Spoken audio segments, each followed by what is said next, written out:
Right, well, hello folks. Today a little chat about microphones and what I've been doing with my microphone. As you know, my main radio, like so many of us, is one of these 6900 type radios, CRT SS 6900s. Mine in fact is the KPO DX5000, but as we all know it's still a 6900. They're all the same, just a different brand name. But like a lot of people, I don't like the microphone. The radio is good, it's got good points and its bad points. One of the bad points is the channel change switch is not very good, as we all know. We have trouble with them. And the other thing is the microphone. You have this horrible little microphone with them, which is, it's a little bit tiny and delicate after what I'm used to. We're all used to a good sized microphone, which is a good handful, and then you get these little tiny things. But the nice thing about it is you've got the up and down buttons for changing channels, and so since the channel change knob is a bit iffy and you've got to use it with care, it's handy to be able to use the buttons. But it does suffer from other faults as well. It's a dynamic microphone. Now, dynamic microphones have been with us for a long time, donkey's years in fact. First there was crystal microphones on all these radios, and some of the desk mics that are still around, the silver Eagles and such like, D104s, a static plus, what is it? I've got one for sale somewhere, but they've all got the crystal inserts. But after that, microphones all went to dynamic inserts. And the dynamic insert is good, nothing wrong with them, but they do have one little failing, and that is the proximity effect. Let's get a pen so I can cross out what I'm doing. With a dynamic microphone, if you're holding it, say, 4 to 6 inches away, you know, that's ideal for chatting away. But as you move it closer to your mouth, it goes more basic and more muffled. That is a fact with those microphones. As you'll notice with singers, you'll get a stage singer, and with a stage singer, but for normal singing you'll be holding it something like here and belting out your masterpiece. But then if you suddenly want to switch into, say, Jim Reeves mode and go deep and bassy for singing a Jim Reeves record, well then you bring it right against your lips, because as you move it to your mouth you get this proximity effect, which a good singer knows how to use to their advantage, and they'll use the microphone as a musical instrument. So bring the microphone to it, touching your lips, and you go really deep and bassy, and you can belt out your Jim Reeves songs. But out here it's more a usual tenor type voice in my case. So that is one of the things with dynamic microphones. You do have this proximity effect, which is a reason why, I suppose, more modern microphones are Electrets, because the Electret doesn't have this proximity effect. You sing really close to it or further away, and okay, you get louder, but you won't change your voice and start going deeper. And this deep muffled voice could be a pain in the neck on communications. So you get special microphones which are designed for more close speaking, and they compensate for it a little bit. But a lot of microphones don't, and as you go closer you go muffled. So that's one of the advantages of the Electret microphone, is as you move closer to it you don't have that effect.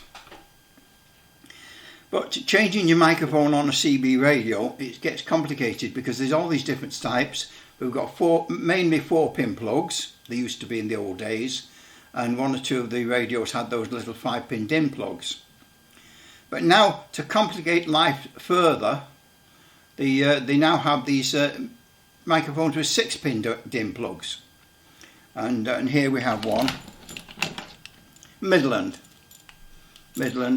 It's got the up and down buttons and the 6-pin DIN.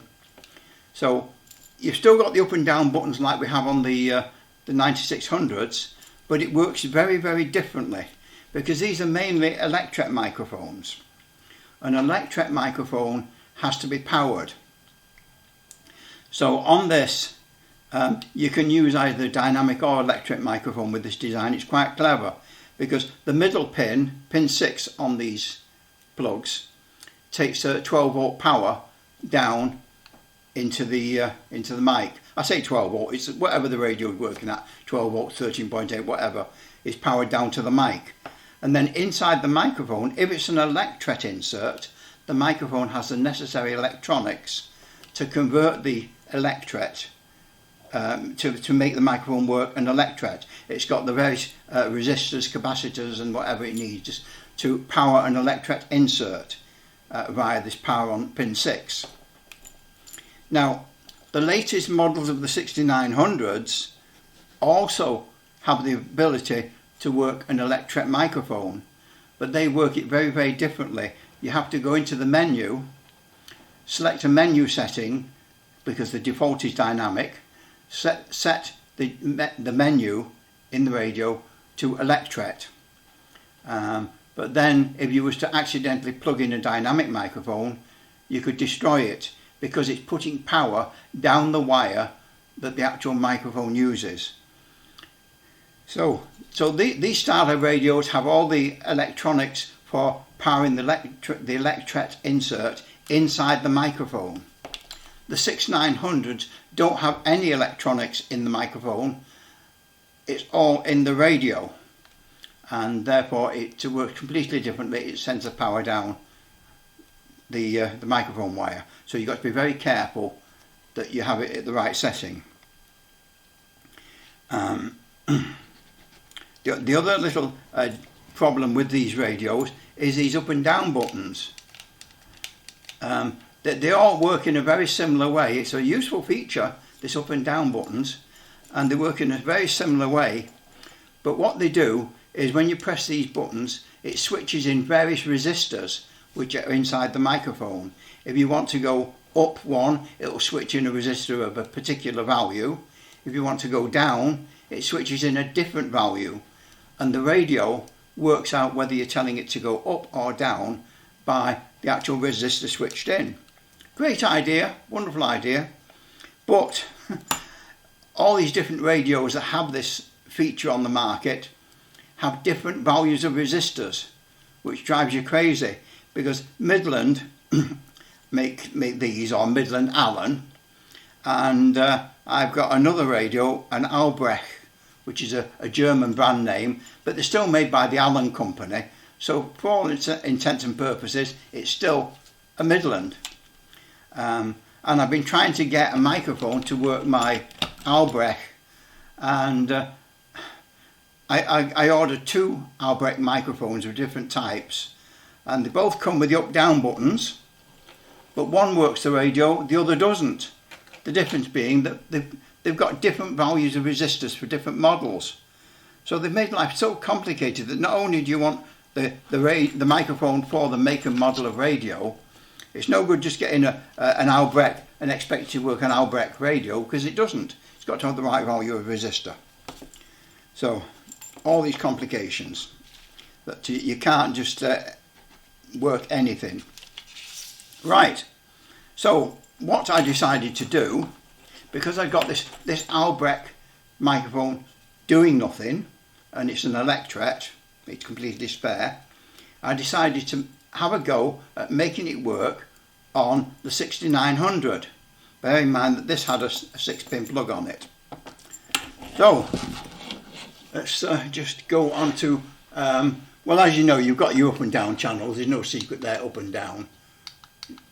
No problem there. But let's put this to PA mode. PA mode. I must have turned the volume up a bit. 1, 2, 3, 4, 5, 5, 4, 3, 2, 1. Okay, we're on PA mode, and that's a dynamic insert. We'll now take this one out, and we'll try this Albrecht. What I had to do with this Albrecht, because as I mentioned earlier, this had all the electronic inside it for controlling an Electret microphone, powered down pin 6. whereas the 6900 style radios have all the electronics for the Electret microphone in the radio itself. So I had to strip out completely all the components from this, stripped it right down, just leaving the bare buttons, oh they're there, the bare buttons and the bare microphone. Took them all out, and then I looked at the circuit diagram to find out what value resistors you have to have for the up and down buttons for a 6900, because it's different to what you have in a Midland. So I've got this little circuit diagram here showing you the basis of the microphone and what value resistors I wanted. So having stripped this down completely, down to nothing, I put in 2 resistors of the correct value for the up and down buttons for a 6900 radio. I took the 6-pin plug off it and put a 4-pin wired up suitably. So now I had a radio with the up and down buttons working because it got the correct value of resistance for that radio. The next trick was to try and get the Electret insert to work. So because there's no electronics needed, and I stripped it all out, I was able to wire the Electret insert straight to the correct pins. So we'll have a go now. We will plug it in.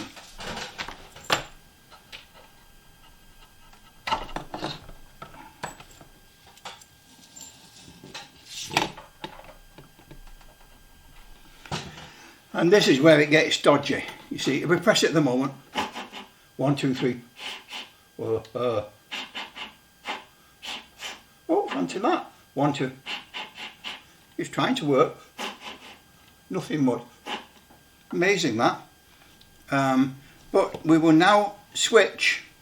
There must be a bit of leakage current. We now have to switch this to Electret mode, and this is dodgy because we're now going to put power down the wire. So I've got to remember then not to plug in a dynamic mic, otherwise I'll blow it. So we go into the menu and select the right setting for the microphone. What do we need? ICP. We've got to go into the function menu. There. Select ICP. IC9, volume, watt, RCDT, TCD, NC, N9, NR, ICP, and it says dynamic. We'll turn that now to Electret. So now we've changed the setting in the menu, and this only works with the very latest of these. And now 1, 2, 3, 4, 5, 5, 4, 3, 2, 1. 1, 2, 3, 4, 5, 5, 4, 3, 2, 1. We now got the power down here. So we're now using a modern Electret insert in a good big healthy handful of microphones. So we've got a good sized microphone, we've got an Electret insert, and the other thing is, will the up and down buttons work? We'll go to here, up and down, there we go. Up and down buttons are working. Go back to PA. So there we have a complete conversion of what is in effect a Midland microphone, and it's now working on a 6900 style radio with the up and down buttons working and with the Electret insert and everything. So it can be done.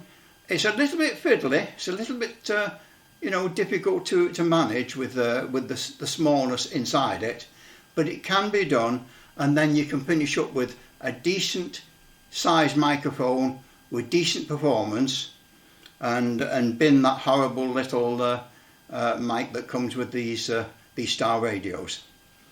So there, I thought I'd share that with everybody, that it can be done and it's not difficult.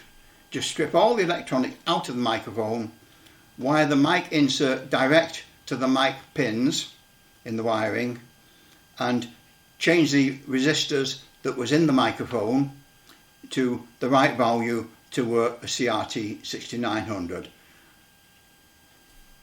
So, thank you for watching that little video.